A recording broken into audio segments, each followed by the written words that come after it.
T'as pas entendu un cheval? Un cheval? Oui, un bruit de un genre de hennissement, quoi, un cheval. Je vois pas pourquoi il y aurait un cheval ici.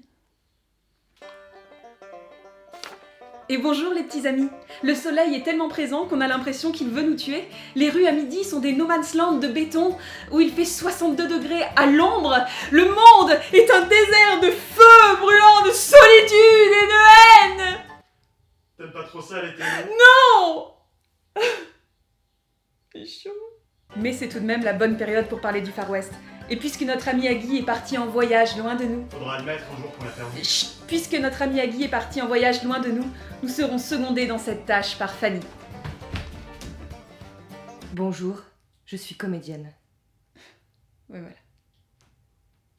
Pourquoi t'es en retard? Qu'est-ce qui se passe? Parce que je garais mon cheval. Ah mais c'était bien un cheval du coup.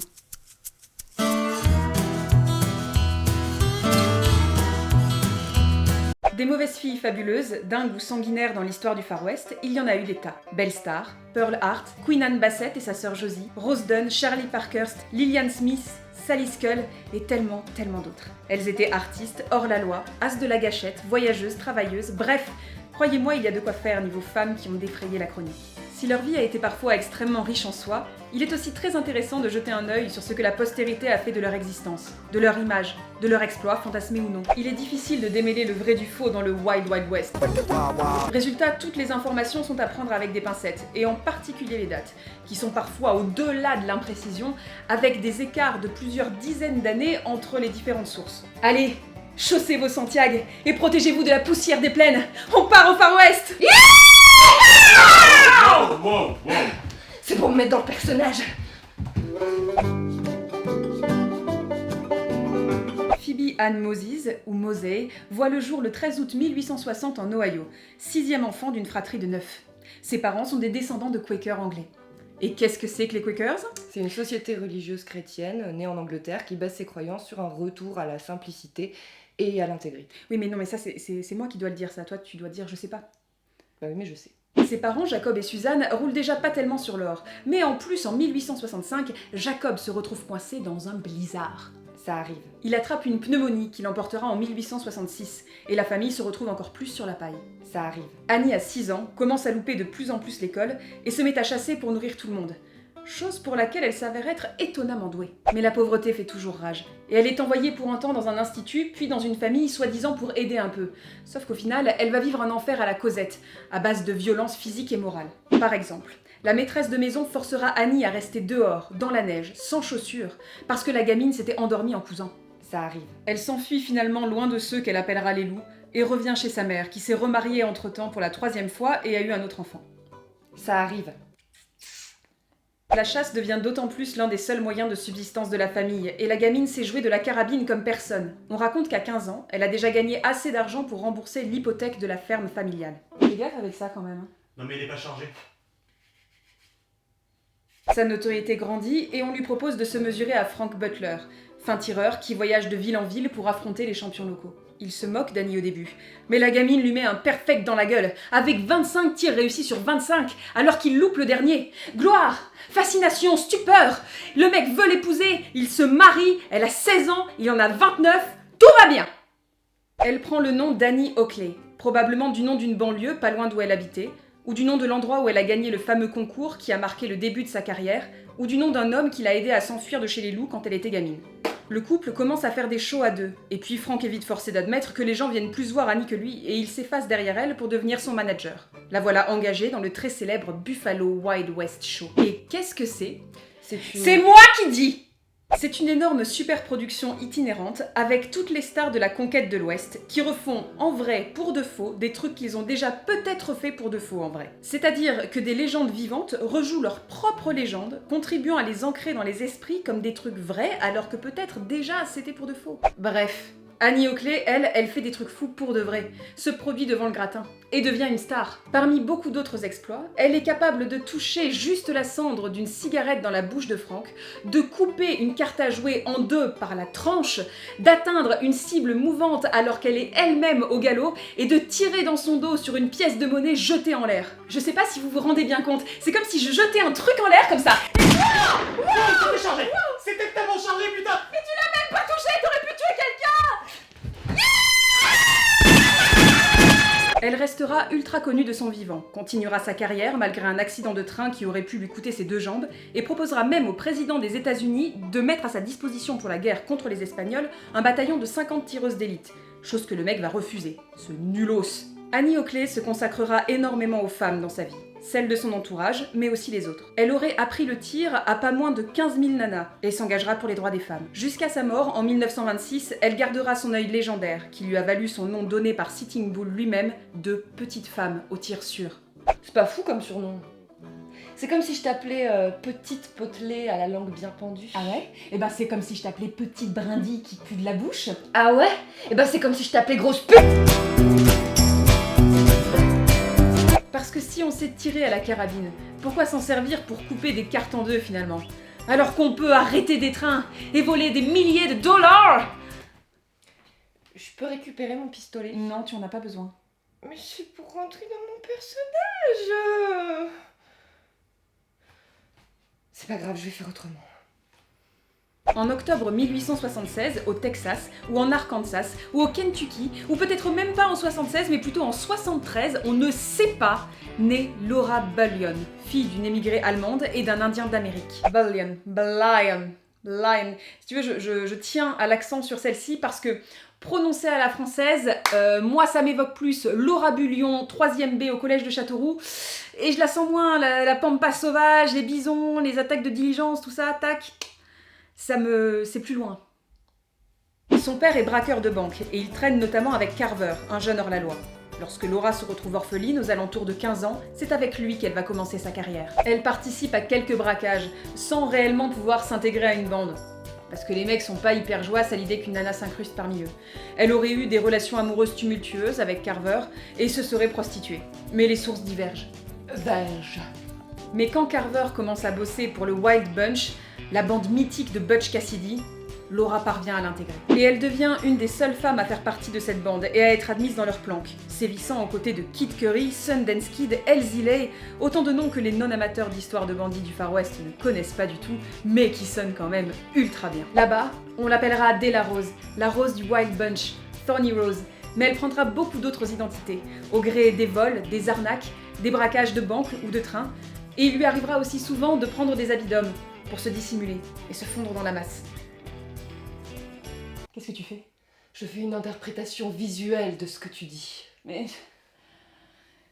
Bon, ok. En novembre 1901, elle se fait arrêter pour falsification de signature, et on découvre chez elle 8 500 $ en billets, volés pendant le braquage du Great Northern Train. Un gros coup fait avec Kilpatrick, son compagnon du moment, et le White Bunch. Elle est condamnée à 5 ans de prison, et n'en fera finalement que 3,5. Après cela, elle mettra définitivement de côté la vie criminelle. D'ailleurs, en 1912, le White Bunch est définitivement dissous.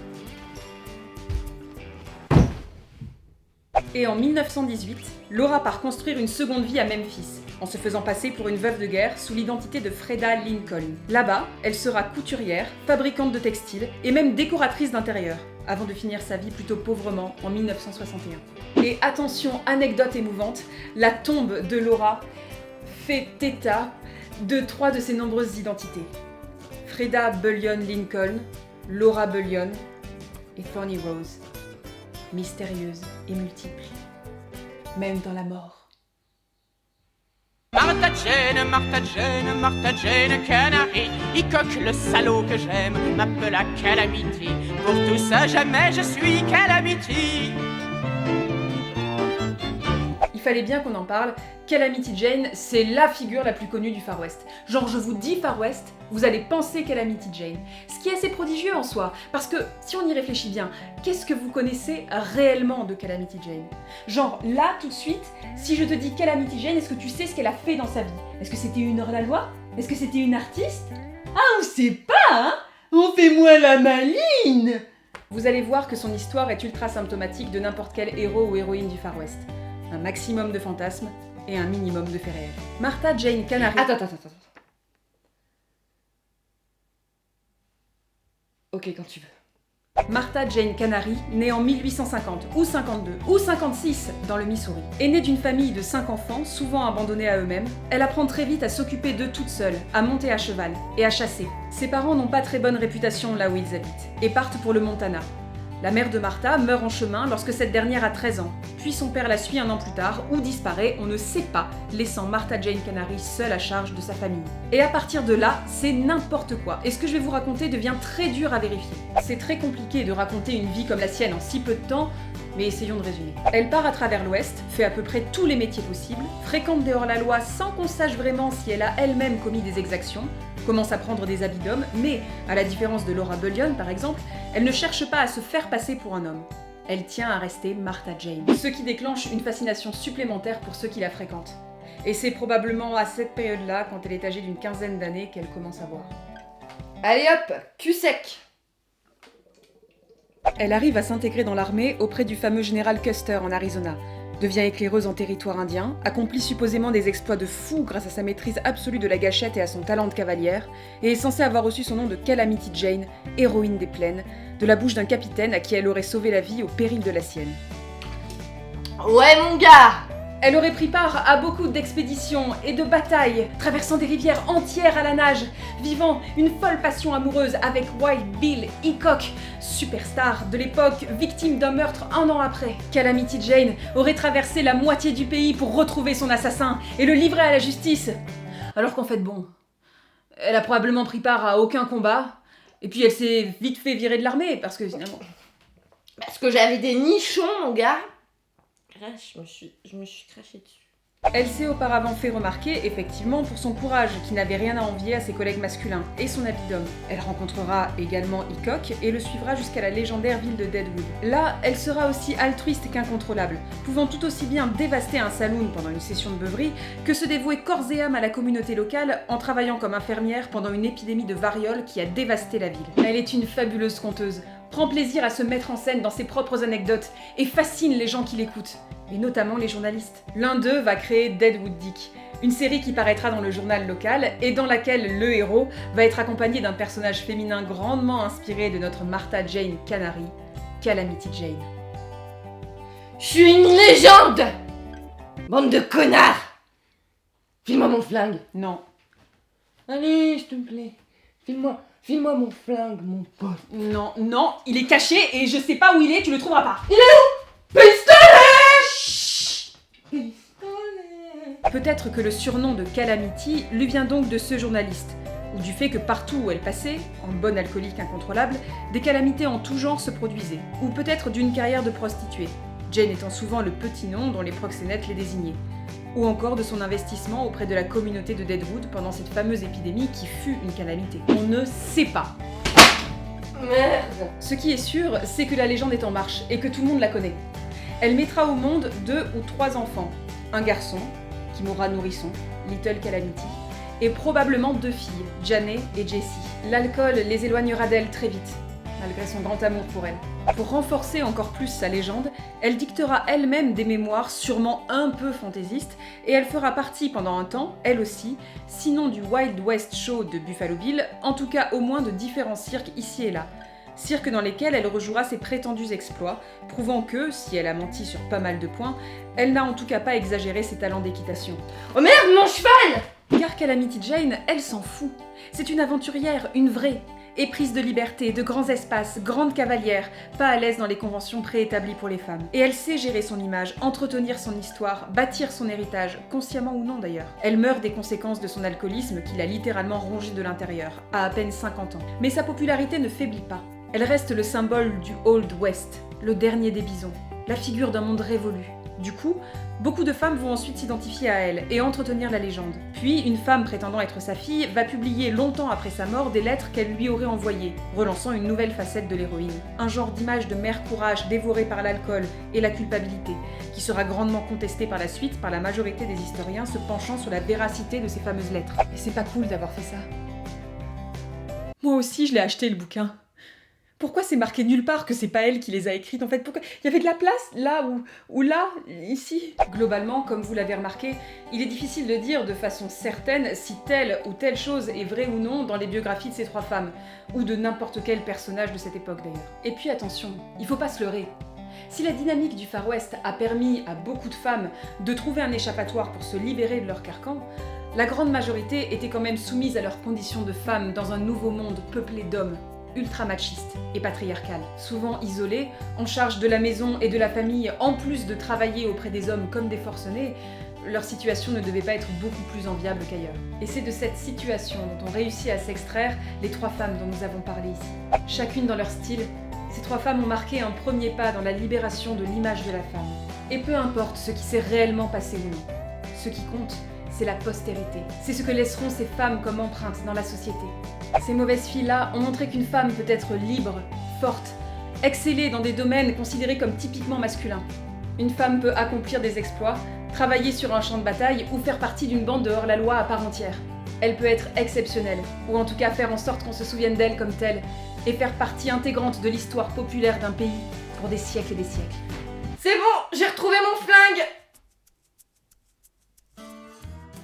On espère que cet épisode vous a plu. N'oubliez pas de vous abonner. Vous pouvez même nous rejoindre sur les réseaux sociaux, Facebook, Twitter, Instagram, si vous voulez vraiment être sûr de ne rien louper. Et sachez que pour chaque épisode de Mauvaise Fille que vous partagez, un bébé bison naît quelque part dans la pampa.